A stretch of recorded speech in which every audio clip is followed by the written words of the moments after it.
Good morning, friends. This is Professor Dr.Deepak Jumani here, a senior sexual health physician and counselor attached to Sir JJ Group of Government Hospitals and Mumbai Police Hospitals. Friends, today I'm going to discuss something which we all are aware of it, but we are a little scared of using this molecule.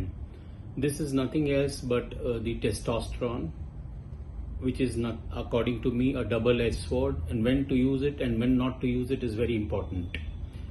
Every day in our clinics we prescribe testosterone to build a man, to make him macho. But what if I told you the same molecule we use it to restore life and energy and vitality? It can destroy us. But testosterone is not just a hormone, it's a force, it's an energy, and like every force in medicine, it is a double-edged sword. Is testosterone important in women? Yes, very much. Testosterone in women is not a male hormone. It's vital for libido, energy, mood, bone health, and even in small amounts. Testosterone is formed in the theca cells of the ovary, and through the action of aromatase, which is present in the granulosa cells of the ovary, this testosterone is converted into estradiol. So the key estrogen that governs female reproductive and metabolic health is formed from testosterone. It's something like testosterone is a piece of marble, a beautiful rock of marble, and estradiol is the final statue, and the sculpture is aromatase, which is present in the ovaries. Now, in males, testosterone, how does it come? The hypothalamus releases gonadotropic release hormone. This signals the anterior pituitary to secrete LH and FSH, which is luteinizing hormone and follicle stimulating hormone, setting the entire axis into motion. Now, luteinizing hormone stimulates the Leydig cells of the testis to produce testosterone. So the factory of testosterone is testis testosterone, which in turn regulates the whole system of through feedback mechanisms. Sometimes it's less, more, and all that's how the whole thing affects. Follicle stimulating hormone is nothing but a nurturer of fertility. What it does, it stimulates the Sertoli cells in the testis to promote spermatogenesis. It promotes sperm manipulation, maturations, production of androgen binding protein, and creating an optimal environment for sperm development. Testosterone in blood is not biologically equal. See, this is always moving with proteins, with amino acids, albumin and globulin. Only a small fraction, maybe 2 to 3%, circulates as free testosterone, which is nothing but the active bioavailable testosterone which is available for our use, which actually enters the cells and exerts effect. The majority, around 60% of it, is bound to globulin. We call it sex hormone binding globulin. And some 38, little more, is attached to the albumin. So sex hormone binding globulin bound testosterone is essentially locked. Albumin bound is available, but the most available is free testosterone. I consider it like this. SHBG is a fixed deposit. Albumin bound is a saving account in the bank balance. And free testosterone is the cash available to us. So what is more available is free testosterone. Now when the testosterone becomes less, we call it hypogonadism. Now let us understand what are the types of hypogonadism. There are three types. One is primary, secondary, and functional. Okay, so let's come to science. What is primary hypogonadism? Now, primary hypogonadism is nothing but whatever goes wrong in the testis, be it inflammation, be it malignancy, or be it any endocrine disorder.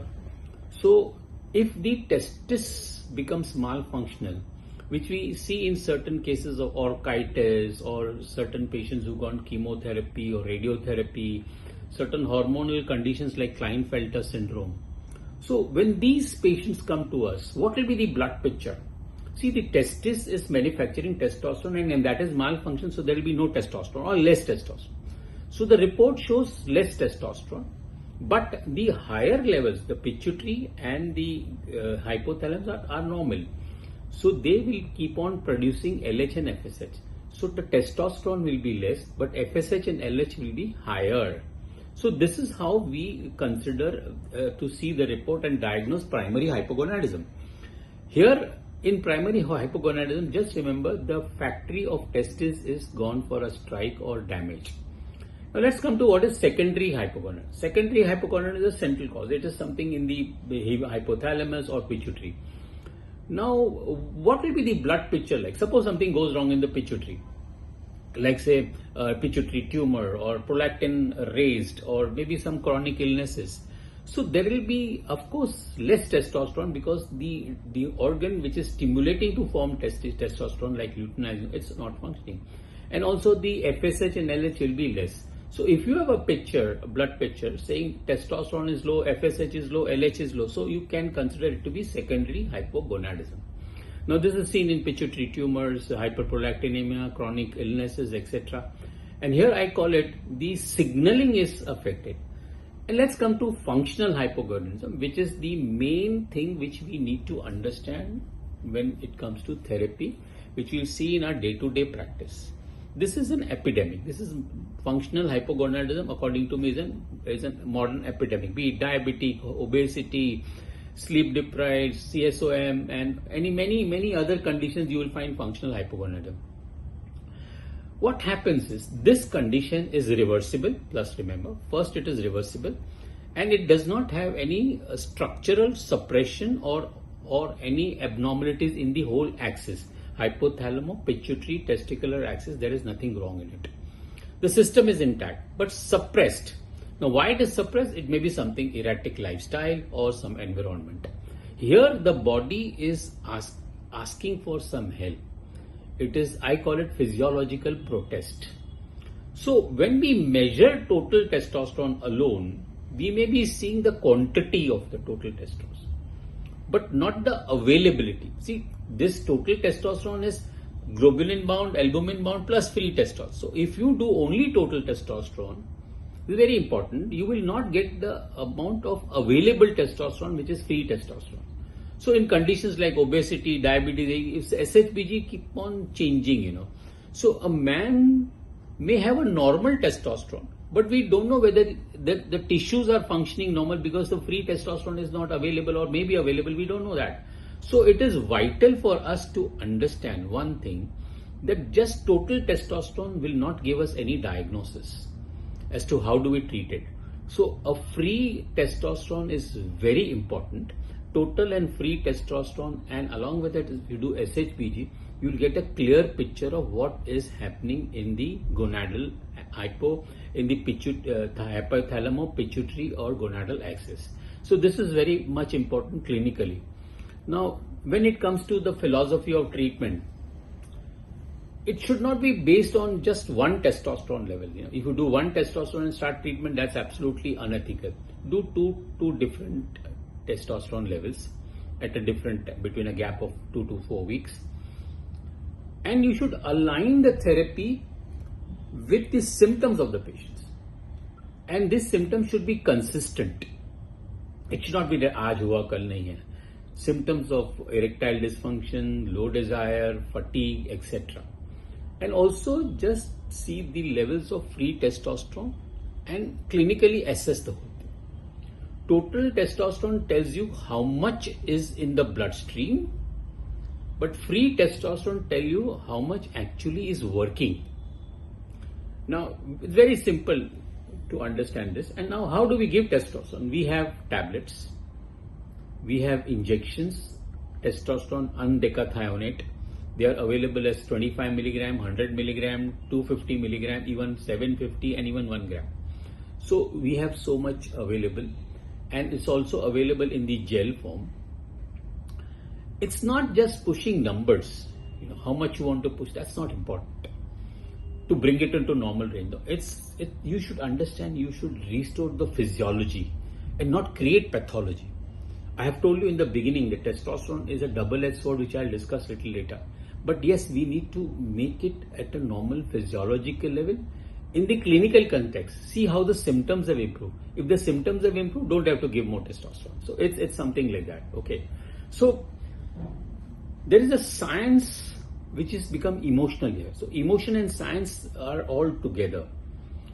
One edge of the testosterone says it will give you strength, it will give you libido, it will give you bone density, it will give you cognition, it will give you vitality.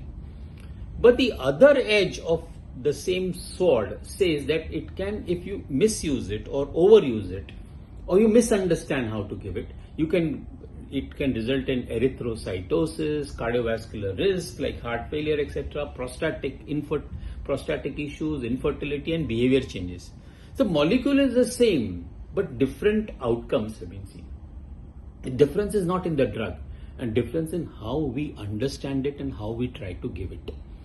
So the ethical dilemma which I have faced in my practice, though with experience we try to learn, that the danger of this double-edged sword is, do we replace testosterone or do we restore the man? Now this is a big question. Should I give him vigor or fatigueless life, or give him good sexual life, or should I give him a risk of other complications which can happen? So giving testosterone in functional hypogonadism is little bit a task. It requires a great clinical acumen. Giving testosterone in these patients may improve symptoms temporarily, but can suppress the whole axis, the hypothalamo, pituitary, and the gonadal axis. It can risk infertility, because if you keep on giving more, he may develop azoospermia and he may become dependent for lifetime. So are we treating the deficiency or bypassing dysfunction? That's the ethical dilemma.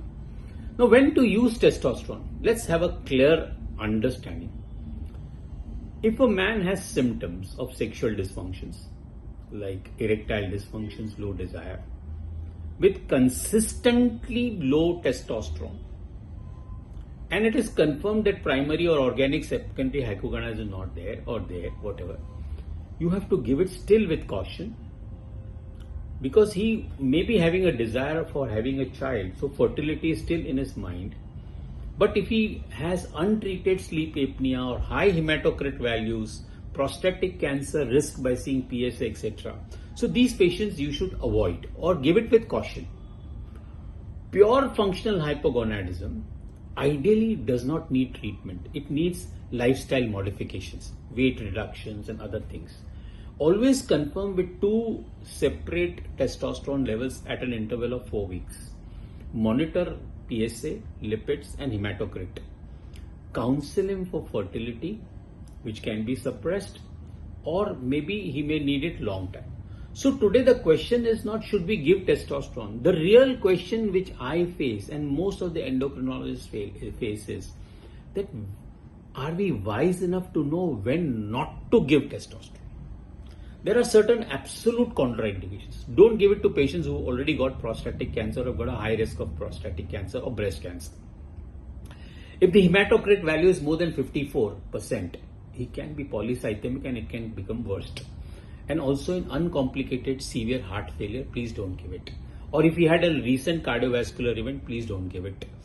The relative contraindications, but still to be given with caution, are men actively seeking fertility. But we know TRT can suppress spermatogenesis, or untreated sleep apnea, severe lower urinary tract infections, benign prostatic hypertrophy, having high risk of prostatic infection, thrombophilia, and a risk of clotting if it is there. So please avoid giving testosterone. So because testosterone is a sword, we call it a double-edged sword. See, the sword doesn't go on its own. Somebody needs to put it, right? It is very sharp, powerful and transformative. But as physicians, we are not just prescribing testosterone. We are the guardians of the sword. We take the sword in our hand. And the true art of medicine is not using it, but in knowing when to sheath it, when to put it in the box again, in the mayan again. So to sum up, my sharp thing for you guys is testosterone binds or builds the man. Okay, you become admirable, good muscles, good macho, etc. It fuels in libido and increases intimacy. Fact, understand. It drives muscle mass and of course gives you very good stamina and strength. When you have all this, you increase your confidence, competitiveness, and of course you feel like a leader. It also supports bone density and your vitality. It sparks in motivation for you, and it makes you, more taking risk, etc. So in the right balance, if it is given, it creates energy, purpose, and the presence. But the dangerous side of it is that the same hormone in excess can produce imbalance, can reshape the man. He can become aggressive, irritable, he can become impulsive, poor, he will have poor judgment, he will have increased cardiovascular risk, increased prostatic issues, sleep disturbance. In the same context, links to dominance without empathy. So too much becomes dysregulated and it shifts the drive towards destruction. So my philosophy of giving testosterone or not giving testosterone is based on the following things. This hormone is a sword, but the hands that hold it decides whether to protect the man or destroy. It's like a fire. Testosterone is like a fire. But if it is in a lamp, it gives light. But if it is in the forest, it will cause destruction. The molecule is the same. The outcomes are decided by how you control it. So testosterone can make a man or even break the same man. The decision has to be with clinical wisdom and patient-centric approach. The crux is, don't just normalize the testosterone. Normalize the man who is having less testosterone. Thank you very much.